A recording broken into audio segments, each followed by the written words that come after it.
Hello students. मैं Ram बुर्डक Kings की online classes में आपका स्वागत करता हूं। जैसा कि ईएमटी के पहले चैप्टर में हमने देखा, जो फील्ड थ्योरी अपने सब्जेक्ट है, उसमें हमने देखा कि किस प्रकार से हमने देखा कि क्या इसमें इसका सिलेबस देखा पहले। फिर हमने देखा कौन सी स्केलर क्वांटिटी है, कौन सी वेक्टर क्वांटिटी है। फिर हमने देखा कि किस प्रकार से इसमें थोड़ा बेसिक देखा कि एच वेक्टर क्या होता है, बी वेक्टर क्या होता है, ई वेक्टर क्या होता है। फिर हमने इसके यूनिट वेक्टर की हमने बात कर ली थी कि यूनिट वेक्टर क्या होता है और किसी भी वेक्टर का यूनिट वेक्टर निकालने के लिए हमें क्या करना होता है। ये सारी चीजें हमने देख ली थी। आज हम उससे आगे की थोड़ी सी बात करते हैं। आगे से इसमें जो फील्ड थ्योरी अपने पास में जो सब्जेक्ट है, आगे की हम बात करने से पहले कुछ चीज देख लेते हैं। फील्ड थ्योरी,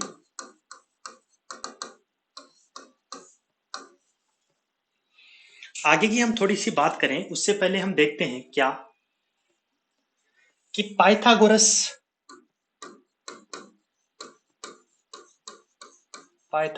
थ्योरम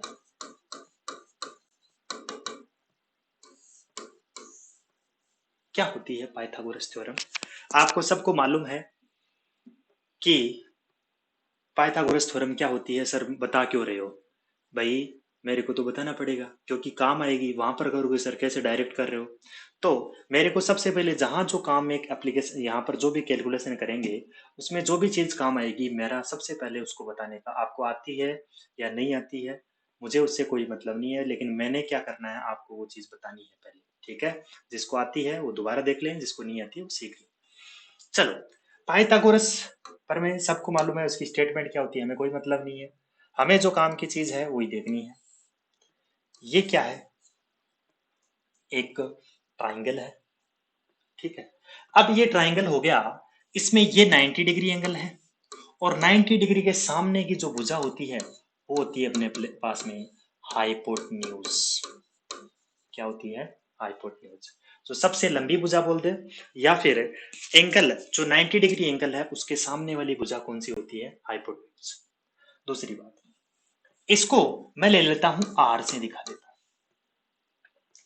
और जो इसका जो ये वाली भुजा होती है, ये एंगल है, फाई ले लिया। इस एंगल के सामने वाली भुजा होती है वो कौन सी होती है?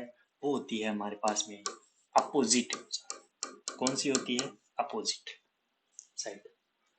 और अपोजिट साइड मान लो ये है अपने पास में बी, और जो हाइपोटेन्यूज और अपोजिट के बाद में जो साइड बचती है वो बचती है अपने पास में एडजेसेंट। और एडजेसेंट जिसको हमने किससे दिखा दिया? ए से दिखा दिया। ठीक है? चलो सर, हमें तो ये मालूम है सर, तो कोई बात नहीं।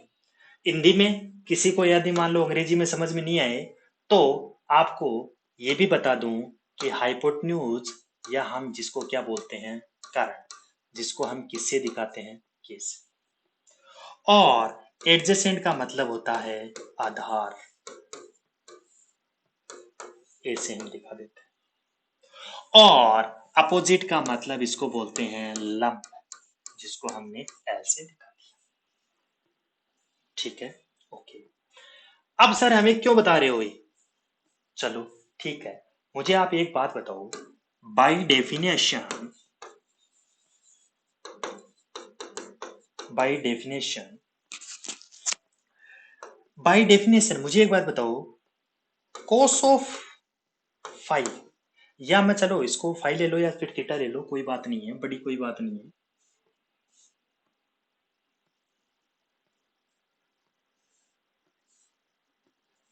इसको मैं थीटा ले लेता हूं,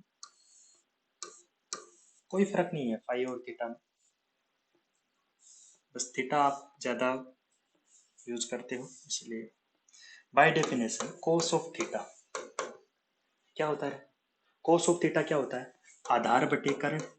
अब आधार को क्या बोलते हो आप? एडजेसेंट, अंग्रेज लोग।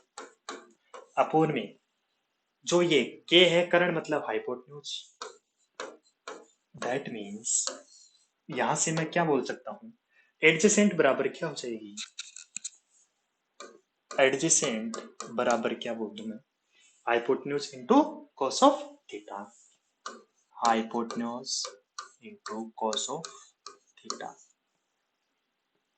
चलो एक बात, एडजेसेंट है, क्या है एडजेसेंट, तो एडजेसेंट है दैट मीन्स एडजेसेंट की क्या लिया हमने ए बराबर हाइपोटेन्यूज की वैल्यू क्या है आर कॉस ऑफ थीटा। मैंने इक्वेशन नंबर दे दी इसको 1। ठीक है, देखो ईएमटी ऐसा सब्जेक्ट है, आपको डर लगता है इस सब्जेक्ट का, और डर है भी थोड़ा, ठीक है सब्जेक्ट हम मान सकते हैं, लेकिन इसके आपको सबसे पहले बेसिक को बिल्डअप करो, और जैसे जैसे बेसिक बिल्डअप करोगे वैसे वैसे आपका काम होता जाएगा। तो देखो, इसलिए मैं आपको क्या करूंगा, स्लोली मोशन में पूरे के पूरे, चाहे लेक्चर इसके कितने भी हों, है ना, 60 घंटे निकल जाए, 50 घंटे निकल जाए, कितने भी, लेकिन अपन को क्या करना है, इसको आराम से पढ़ना है, एक एक चीज को क्लियर, जल्दबाजी किस बात की। अब बताओ, अब मुझे एक बात बताओ, sine of theta by definition, sine of theta लंब बटा कारण, या मैं बोल दूं लंब क्या है मेरा, अपोजिट अपोन में हाइपोटेन्यूज, तो मुझे opposite will be equals to, ये इस तरफ आ जाएगा, इनटू साइन ऑफ थीटा। चलो अपोजिट की वैल्यू क्या है बी, तो बी बराबर इक्वल्स टू, ये क्या है आर साइन ऑफ थीटा। ये इक्वेशन नंबर कितनी होगी भैया 2, इक्वेशन नंबर कितनी होगी 2। अब आप ये करो 1 स्क्वायर प्लस 2 स्क्वायर, तो क्या होगा उससे, 1 का स्क्वायर करोगे तो a square plus B square plus d square will be equals to, इधर आउटसाइड में जो लेफ्ट राइट हैंड साइड है तो r square cos square theta plus are square sine square theta, यहां से are square sine square theta plus cos square theta. आप सबको मालूम है कि sine square theta plus cos square theta की वैल्यू क्या होती है 1 होती है। तो जब ये वैल्यू 1 हो गई दोस्तों, तो यहां से मुझे एक बात बताओ, क्या बताओ, कि A square plus B square बरा इक्वल्स टू क्या हो गया मेरा, क्या हो गया आर स्क्वायर। तो आर की वैल्यू क्या होगी root of A square plus B square. Okay, चलो ठीक है, इतनी बात आपको यदि समझ में आ गई तो अब कुछ भी नहीं है। अब हमें, चलो कुछ चीजें मैं आपको और बता देता हूं, जैसे ट्राइंगल से ही हाइपोटेन्यूज अपने पाइथागोरस प्रमेय देख ली या पाइथागोरस थ्योरम्स देख ली, तो कुछ और देख लेते हैं। चलो ट्राइंगल का एक रूल देख लेते हैं, चलो ये नोट लगा के लिखते हैं। देखो, जो चीज साथ साथ में आती जाए उनको लिखते जाओ। मैं क्या करता हूं, एक टेंजेंशियल वेक्टर लेता हूं, टेंजेंशियल वेक्टर। देखो टेंजेंशियल वेक्टर का मतलब क्या हुआ, टेंजेंशियल वेक्टर की हम बात करेंगे तो उसमें एक चीज ध्यान से देखो आप, क्या कि मैंने ये वेक्टर लिया ई ऑफ टी, ट्राइंगल का रूल भी देख लो, फिर नॉर्मल वेक्टर, ये कौन सा है टेंजेंशियल वेक्टर, फिर मैंने क्या लिया, ये क्या लिया नॉर्मल वेक्टर। तो इनको जो क्लोज करने वाली जो साइड है वो इनको क्या बताएगी, रिजल्टेंट वेक्टर बताएगी। चलो मैग्नीट्यूड वाइज बात कर लेता हूं, मैग्नीट्यूड लेता हूं तो मैं क्या करता हूं, ई ऑफ टेंजेंशियल वेक्टर का मैग्नीट्यूड, फिर नॉर्मल वेक्टर का magnitude,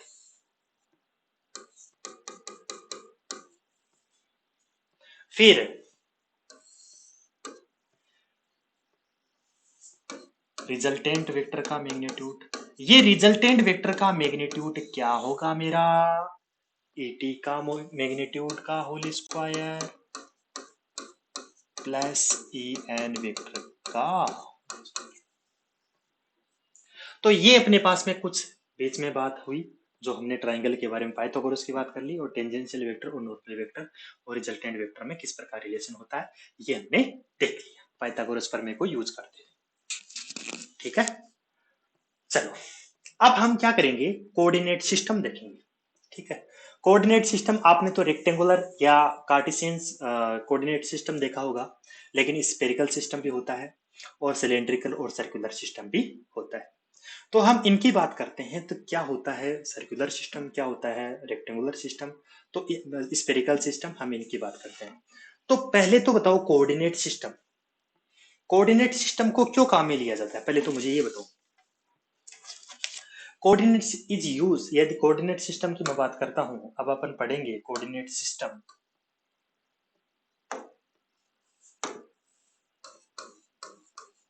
coordinate system, coordinate system किस लिए काम में लिया जाता है, is used to locate the point, to locate the object in space, is used to locate the object in space, किस पे रेस्पेक्ट में, विथ रेस्पेक्ट टू ओरिजिन, किसके रेस्पेक्ट में, विथ रेस्पेक्ट टू ओरिजिन।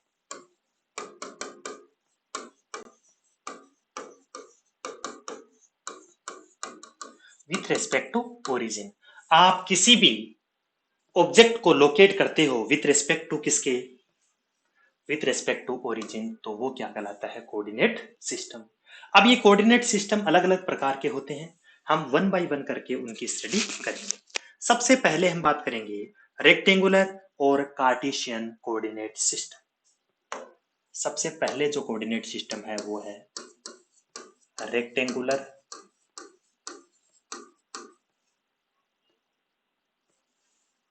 या Cartesian, rectangular Cartesian coordinate system, rectangular और Cartesian coordinate system. Okay, तो देखो क्या होता है ये, चलो ध्यान से समझना है अब इस बात को, ठीक है ना। तो ये आपके पास में वाई एक्सिस हो गया, ये आपके पास में जेड एक्सिस हो गया, और ये अपने पास में कौन सा हो गया, थोड़ा सा इमेजिन करना पड़ेगा कि कोई पॉइंट कहां पर है। तो एक पॉइंट ये 3D में है, ये दिखा नहीं सकते, एक्स एक्सिस इस तरफ है, ठीक है। यहां पर कोई पॉइंट है, यानी पॉइंट कहां पर है, पॉइंट है अपने पास में P जो है वो है एक्स वाई और जेड। मतलब इस P पॉइंट पर पहुंचने के लिए हमें कहां कहां से गुजरना पड़ा, तो वो चीज आपको देखनी है। दैट मीन्स ये ओरिजिन है, विथ रिस्पेक्ट टू ओरिजिन की बात करेंगे। तो यहां तक पहुंचने के लिए हमने क्या किया, हमने क्या किया यहां तक पहुंचने के लिए, सबसे पहले ओरिजिन से चले। आपने क्या किया, ये एक्स एक्सिस पे एक्स डिस्टेंस ट्रेवल किया, फिर आपने क्या किया, वाई एक्सिस के पैरेलल ट्रेवल किया, वाई एक्सिस पे पैरेलल किया वाई, और फिर आपने क्या किया, जेड एक्सिस पे पैरेलल किया, तो ये यहां पर आप कहां पहुंच गए, इस पॉइंट पर पहुंच गए। दैट मीन्स आप इस तरह से मानो कोई 3D सिस्टम है, ये एक्स एक्सिस, ये वाई एक्सिस और ये जेड एक्सिस। इस 3D में यहां पर कोई पॉइंट है, वहां पर पहुंचने के लिए आपको 2D में समझना है। 3D में आप इमेजिन यहाँ पर बोर्ड पे नहीं कर सकते, इसलिए आप इसको एक्स एक्सिस को ऐसे मानो, किस तरफ मानना है, इस तरफ मानना है। अब इस तरफ मानना है, इस पॉइंट तक आने के लिए ओरिजिन से चलो, पहले आपने एक्स एक्सिस पे चले, फिर वाई एक्सिस पे चले, और फिर आप क्या चले, जेड एक्सिस पे चले। ठीक है, ध्यान से देखो, यहां चले, फिर यहां चले, और फिर कहा, एक्स एक्सिस पे आ गए। ठीक है, तो यही तो है, इसलिए एमटी आपको थोड़ा सा इमेजिन में आराम से समझाऊंगा, कोई आपको दिक्कत वाली बात नहीं है, आप बस समझते जाओ। ठीक है, ओके। अब आप क्या करो, यहां पर थोड़ी सी कैलकुलेशन करते हैं। अक्स बराबर क्या है मेरा, रो कोस ऑफ फाई। गुरुजी ये क्या है, रो क्या है, कोस पाई है, अभी बताऊंगा। ठीक है, एक बार आप कैलकुलेशन करो, y बराबर क्या है। ये अभी जो दूसरा, जो आपके पास में दूसरा सिस्टम कौन सा है, दूसरा सिस्टम होगा अभी सर्कुलर या सिलेंड्रिकल कोऑर्डिनेट सिस्टम, वहां पर ये चीज समझ में आएगी। y बराबर रो साइन ऑफ फाई, ये इक्वेशन नंबर 1 हो गई, ये इक्वेशन नंबर 2 हो गई। अब मुझे क्या करना है, x y और z, तो z बराबर तो क्या लिखना है, जेड ही रखना है, जेड एक्सिस पर तो जेड ही रखना है, और ये इक्वेशन नंबर क्या होगी, थर्ड होगी। अब आप एक काम करो, 1 स्क्वायर प्लस 2 स्क्वायर करो, तो 1 स्क्वायर प्लस 2 स्क्वायर करोगे तो x square plus Y square will be equals to, यहाँ पर रो स्क्वायर कॉमन लिया तो sine square five plus cos square five. अब sine square five plus cos square five की वैल्यू कितनी होती है, 1 होती है। That means x square plus Y square will be equals to क्या हो गया, रो स्क्वायर। तो रो की वैल्यू क्या आएगी मेरे पास में, X square plus Y square का क्या हो गया, रूट हो गया, क्या हो गया, रूट हो गया है। ठीक है, तो आपने ये रो कोस फाई एक्स बराबर वाई बराबर रो साई, रो क्या है कोस फाई क्या है, ये अभी आगे वाला जो कोऑर्डिनेट सिस्टम है वहां से आपको समझ में आएगा।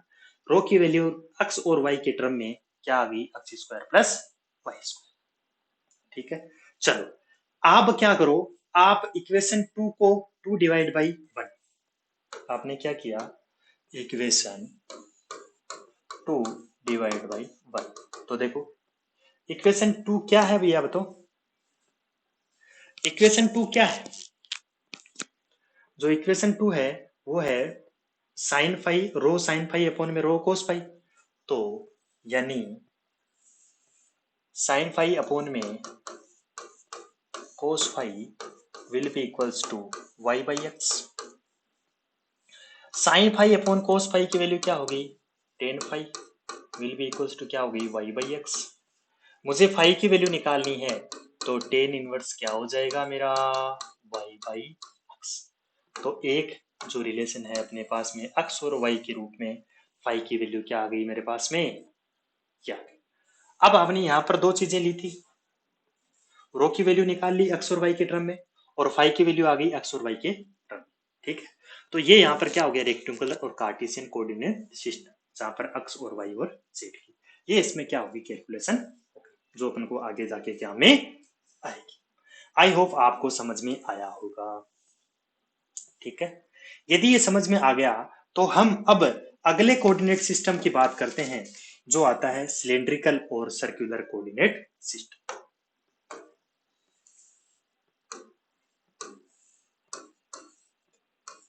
सिलेंड्रिकल और सर्कुलर कोऑर्डिनेट सिस्टम, सिलेंड्रिकल और सर्कुलर कोऑर्डिनेट सिस्टम। देखो इसमें किसी भी पॉइंट है उसके कोऑर्डिनेट क्या होंगे, उसको देखो जरा, वही चीज आपको देखते जाओ, ये वाई है, ये एक्स है और जेड है, ये अपने पास में पी पॉइंट लिया,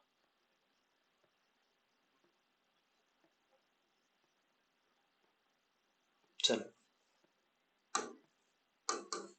ये एक्स वाई कोमा जेड लिया, ये किस में था, ये चीज किस में थी, ये पॉइंट जो था ये रेक्टेंगुलर सिस्टम में X comma Y comma Z था।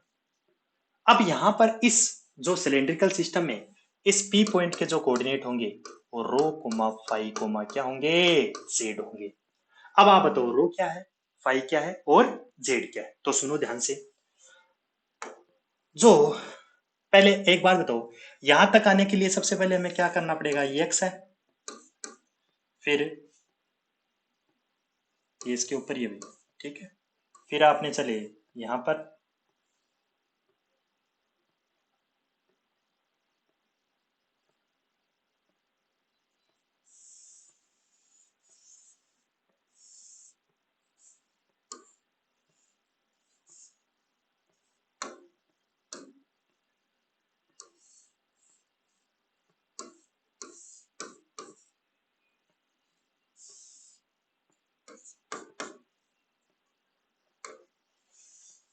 चलो यहां पर ठीक है, ये आपके पास में क्या हो गया रे, एक्स। फिर आप कहां चले, इससे 90 डिग्री, ये 90 डिग्री एंगल है। देखो 90 डिग्री एंगल है, इसमें देखो आप, ये यहां पर है ना, पहले a x perpendicular a y perpendicular a z होगा, यानी जो एक्स एक्सिस में यूनिट वेक्टर है, वाई एक्सिस में यूनिट वेक्टर है और जेड एक्सिस में यूनिट वेक्टर है, तीनों क्या होंगे, परपेंडिकुलर। ये हमने कल ऑलरेडी डिस्कस कर लिए थे। अब डिस्कस कर लिए तो मुझे एक बात बताओ यहां से, ठीक है, ये 90 डिग्री हो गया। अब सुनो ध्यान से, फिर यहाँ पर पहुंचने के लिए ये वाई पर, वाई तक चले, फिर अब यहाँ कहाँ पहुंच गए, जेड पर। एकदम आसान भाषा में समझा रहा हूं मैं, इससे आसान भाषा क्या होगी बताओ। अब बताओ यहाँ पर अब रो क्या है, हमें तो चाहिए एक्स वाई और जेड, तो हो गया, ये समझ में आ गया कि एक्स वाई और जेड तो हो गया, लेकिन हमें तो क्या बताना है, रो बताना है। तो रो क्या है, रो है अपने पास में ये एक सर्कुलर डिस्टेंस, और फाई क्या, ये तो है रो, और ये एंगल क्या है, फाइव। एक्स एक्सिस के साथ में जो ये रो क्या है, एक सर्किल की रेडियस है, क्योंकि ये एक्स वाई प्लेन है, ये पड़ा है, इस एक्स वाई प्लेन में ऐसे मान के चलो, मान ये प्लेन है, ये एक्स और वाई थोड़ा सा अलग से बना देता हूं, ये यहां पर रो है, तो ये क्या करेगा, इस तरह से घूमेगा इसके ऊपर, तो ये क्या है रो, इस सर्किल की क्या है, रेडियस है। ये क्या है दोस्तों, सर्किल की क्या है, रेडियस है, क्योंकि सिलेंड्रिकल सिस्टम है। अब सिलेंड्रिकल सिस्टम में है, इसमें रो कोमा फाई कोमा जेड, अब जेड तो जेड वाला यही जेड है, लेकिन यहां पर फाई और ये क्या है, रो है, ठीक है। अब चलो यहां पर मुझे एक बात बताओ,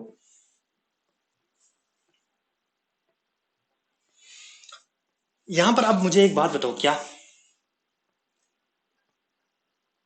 चलो ये एक्स बराबर निकालो, अभी आया था ना पहले, ये क्या है, ये ट्राइंगल है 90 डिग्री, ये अपने पास में 90 डिग्री के सामने वाले भुजा कौन सी होती है, हाइपोटेन्यूज, और एंगल के सामने की भुजा कौन सी होती है, अपोजिट, और बाकी बच की वो कौन सी होती है, एडजेसेंट, ठीक है। तो अब मुझे बताओ, एडजेसेंट की वैल्यू निकालनी थी, तो एडजेसेंट की अभी पाइथागोरस प्रमेय काम में ली थी, कोई भी काम फालतू नहीं कर रहे, जो भी वहां चीज लिखी है आपको अभी काम आएगी। तो बताओ एडजेसेंट बराबर फॉर्मूला क्या होता था, हाइपोटेन्यूज इनटू कोस ऑफ, अब वहां एंगल थीटा था तो यहाँ है फाई, ठीक है। तो बताओ एडजेसेंट की वैल्यू क्या है, अक्स है, एडजेसेंट तो अक्स है, तो अक्स, हाइपोटेन्यूज क्या है, रो है, रो इनटू कोस ऑफ फाई। देखो क्या लिखा था, अक्स बराबर रो कोस ऑफ फाई, और मैंने बोला था कि ये आगे जाके इसका जो अपना सर्कुलर सिस्टम है वहां पर प्रूफ होगी, ठीक है। तो देखो ये चीज अपन ने देख ली यहाँ पे।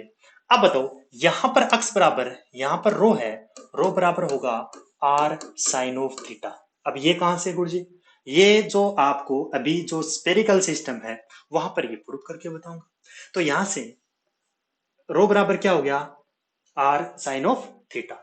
तो मुझे बताओ ये यहां पर वैल्यू रखो, ये रो की वैल्यू इसमें रखो, तो अक्स बराबर क्या हो गया, रो की जगह लिख दिया आर साइन ऑफ थीटा और कोस ऑफ फाई, ठीक है।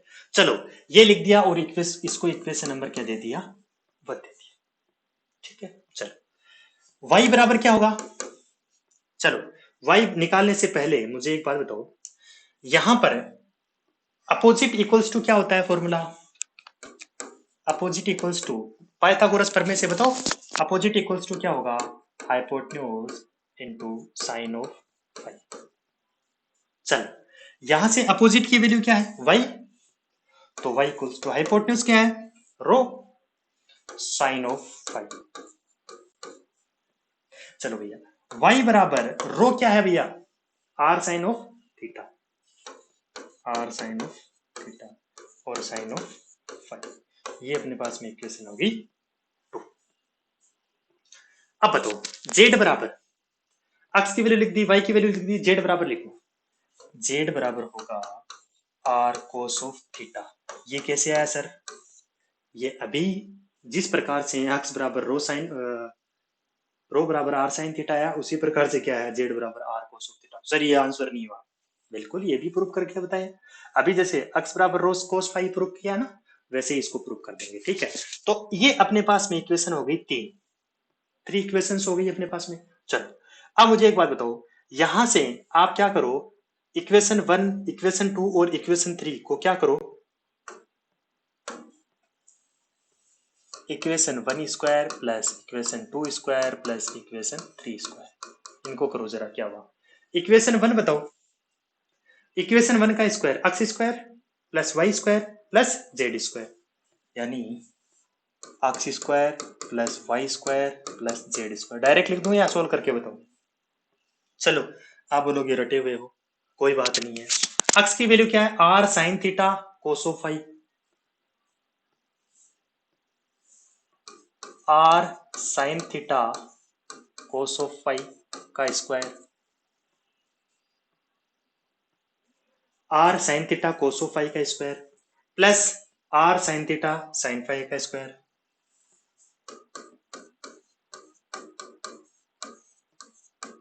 साइन फाई का square plus R cos of theta का स्क्वायर। वैल्यू रख रहा हूं और कुछ भी नहीं कर रहा हूं, वैल्यू तो रखना आनी चाहिए ना, आर कोस ऑफ थीटा का स्क्वायर। चलो, यहां से अब थोड़ा सा इसको एक्सपेंड कर देते हैं, तो यहां से क्या होगा, R square sine square theta cos square five plus यहां से are square sine square theta sine square five plus are square cos square theta. चलो, यहां से मैं क्या करूं, R square sine square theta को क्या ले लेता हूं, कॉमन ले लेता हूं। यहां से are square sine square theta को मैंने कॉमन लिया, तो यहाँ क्या बचा, r square sine square theta common आ गया, तो बचा क्या, कोस स्क्वायर फाइव प्लस यहां से क्या बचा, sine square five plus are square cos square theta. आपको थोड़ा थोड़ा होने लग गया होगा कि क्या रिजल्ट आएगा, कोई बात नहीं। Cos square five plus sine square five की वैल्यू क्या होती है मेरा, वन, तो sine square theta into one plus are square cos square theta. यहां से बताओ मुझे, यहां से आर स्क्वायर मैंने लिया, तो sine square theta plus cos square theta, तो यहां से क्या निकल के आ गया है, आर स्क्वायर निकल के आ गया। तो मैं ये कहूंगा कि X square plus Y square plus Z square equals to क्या आया मेरा, आर स्क्वायर। अब मैं आर के इक्वल लूंगा तो क्या होगा, ये इधर जाके क्या हो जाएगा, अंडर रूट, तो x square plus Y square plus Z square.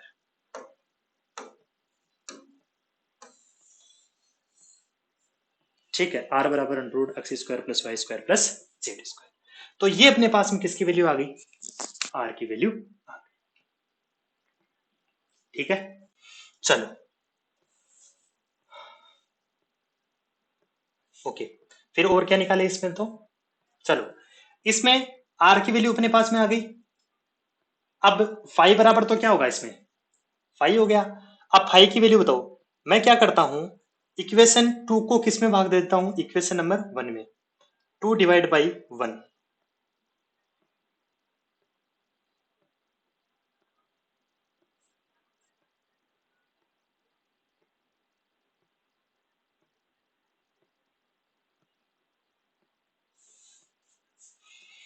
Equation two divide by equation one, तो इक्वेशन टू डिवाइड करो। इक्वेशन टू क्या है, इक्वेशन टू क्या है, देखो, r sine theta sine five, r sine theta, r sine theta sine five upon में r cos theta cos five, sorry, r sine theta cos five will be equals to r sine theta sine five upon में are sine theta cos five will be equals to Y by X. That means यहां से भी tan phi will be equals to क्या हो जाएगा, Y by X. तो phi की value क्या हो जाएगी, tan inverse Y by X. तो एक रिजल्ट हमारे पास में क्या निकल के आ गया, फाइव बराबर क्या आ गया, tan inverse Y by x आ गया। ठीक है, तो देखो हमारे पास में कौन कौन सी वैल्यू निकल के आ गई, यहां से वैल्यू निकल के आ गई कि भाई रो की वैल्यू है ये क्या फाइव, और अब जेड, अब जेड बराबर बताओ, ये थीटा की वैल्यू अपन को निकालनी है, तो मुझे बताओ जेड बराबर क्या है, आर कोस ऑफ थीटा।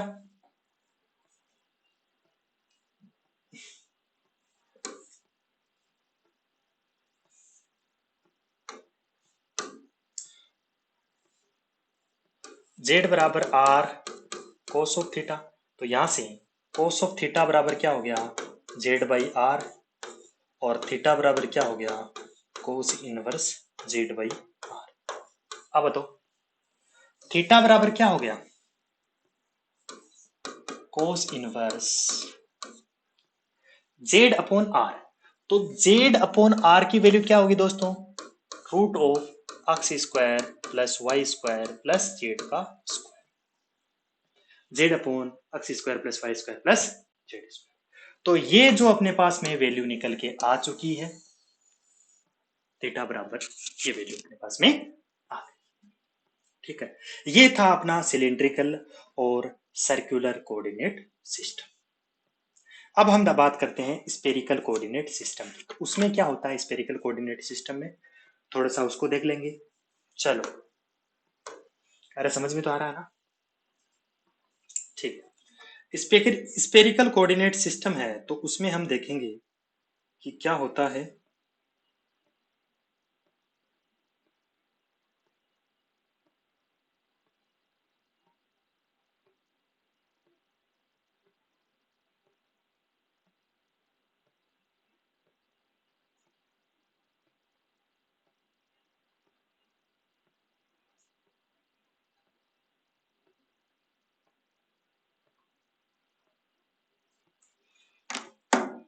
चलो यहां से,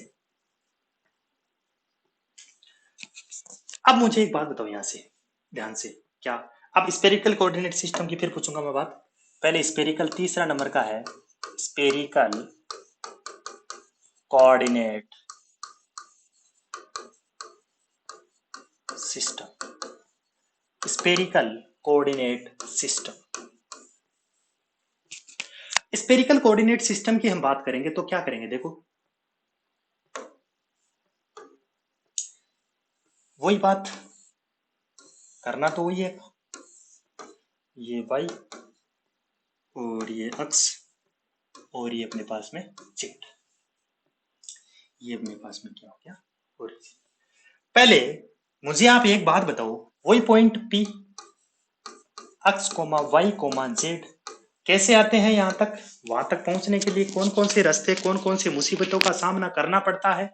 तो देखो हम कहाँ चलेंगे भैया, पहले एक्स पे चलेंगे, फिर हम क्या चलेंगे भैया, ये 90 डिग्री है, दिख नहीं रहा है लेकिन है 90 डिग्री, क्योंकि ए एक्स ए वाई और ए जेड तीनों क्या है 90 डिग्री। वाई पॉइंट पर हम यहां तक आ गए, ठीक है, ये वाई तक आ गए, फिर हमें चलना है जेड तक, ठीक है, ये हमने चल लिए जेड तक। फिर हम दूसरे कोऑर्डिनेट सिस्टम जो कार्टेशियन कोऑर्डिनेट सिस्टम जो हमने सर्कुलर कोऑर्डिनेट सिस्टम दिखा, ये रो हो गया था और ये क्या हो गया था फाइव।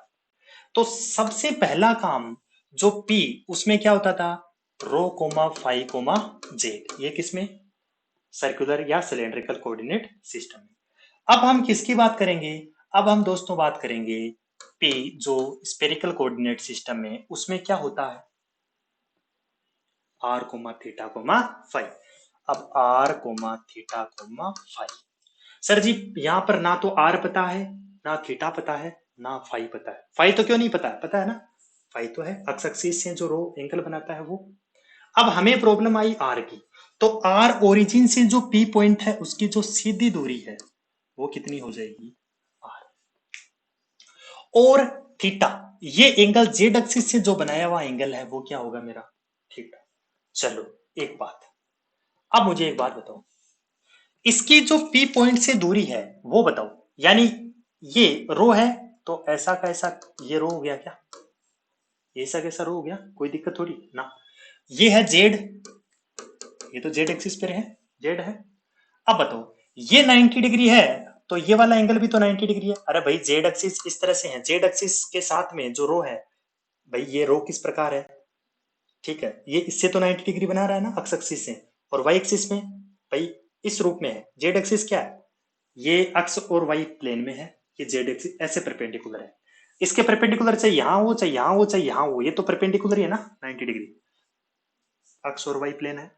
इसमें जो ये जेड एक्सिस ऐसा है, जेड एक्सिस है ऐसा है, और रो क्या है यहाँ पर, ये दिखाई नहीं दे रहा है लेकिन ये क्या है 90 डिग्री।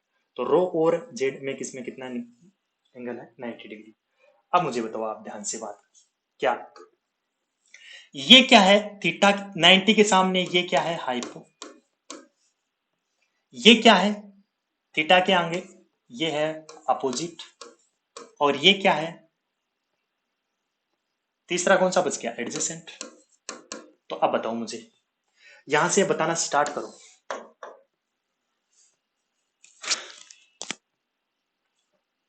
रो बराबर क्या होगा, रो बराबर यानी इस रो की वैल्यू निकालनी है तो रो की वैल्यू निकालो, कैसे निकालो, रो बराबर क्या होगा बताओ। ये रो क्या है opposite, will be equals to क्या होता है हाइपोटेनस इनटू अपोजिट, हाइपोटेनस और क्या होता है sign of theta.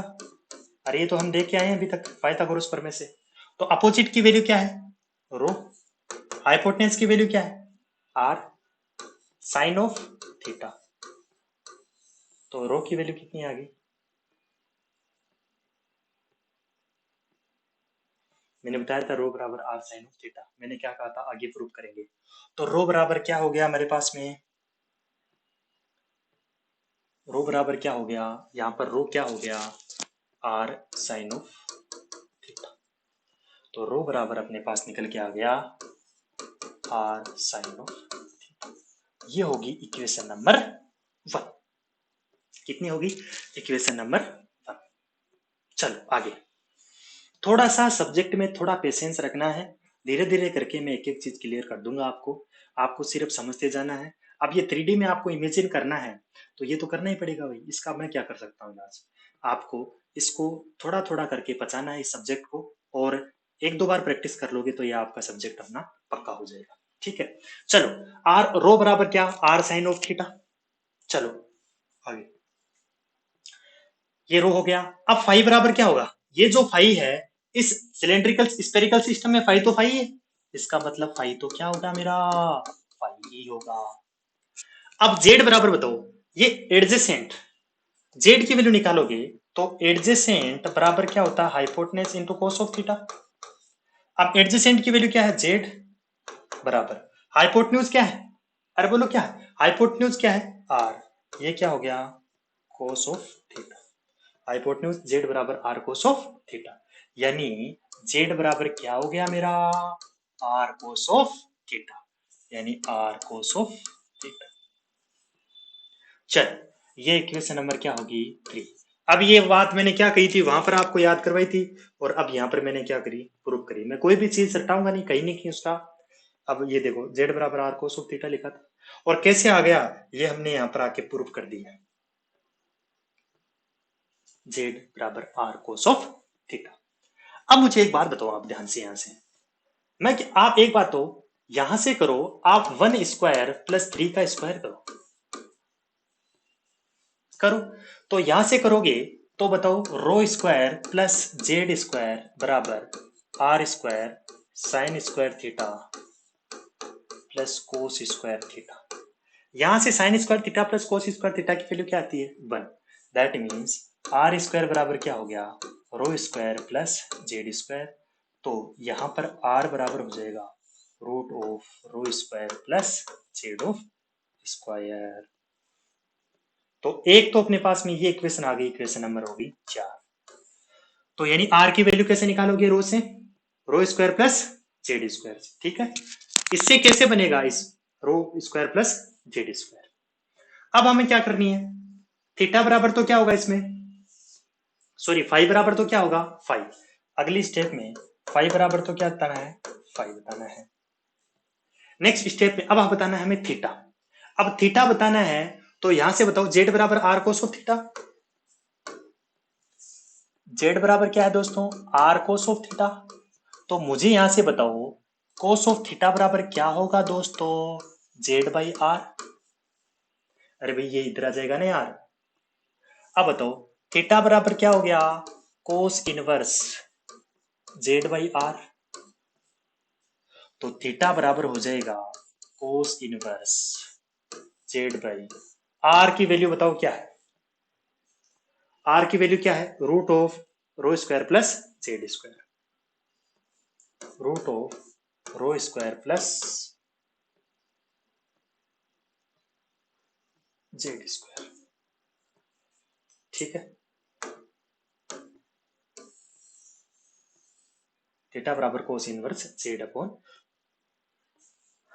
Row square plus Z square. ये इक्वेशन कितनी नंबर दे दी, इक्वेशन नंबर 6। इसको हमने दे दिया इक्वेशन नंबर 6। तो ये देखा हमने कोऑर्डिनेट सिस्टम के बारे में हमने स्टडी किया कि क्या कोऑर्डिनेट सिस्टम होता है और किस प्रकार से इसमें हमने सारा देखा। आई होप आपको ये कुछ कंसेप्ट आपको क्लियर होंगे। इस सब्जेक्ट में आपको मैं धीरे धीरे इसलिए ही बता रहा हूँ क्योंकि ये आपके लिए बहुत से लोगों की ये प्रॉब्लम है, ईएमटी छोड़ के जाते हैं, लेकिन अपन को छोड़ के कुछ भी नहीं जाना है, कुछ ना कुछ उसका जुगाड़ करके जाना है। ठीक है, मैं आपको आराम से डिटेल से इस चीज़ को समझा रहा हूँ। तो आई होप आपने इस क्लास को एंजॉय किया होगा। अब थोड़ा बहुत पेशेंस इसमें रखना पड़ेगा क्योंकि है ही ऐसा सब्जेक्ट। ठीक है ना, ठीक है, बाकी आप सब समझदार हो, मेरे से ज़्यादा समझदार हो। ठीक है, थैंक यू।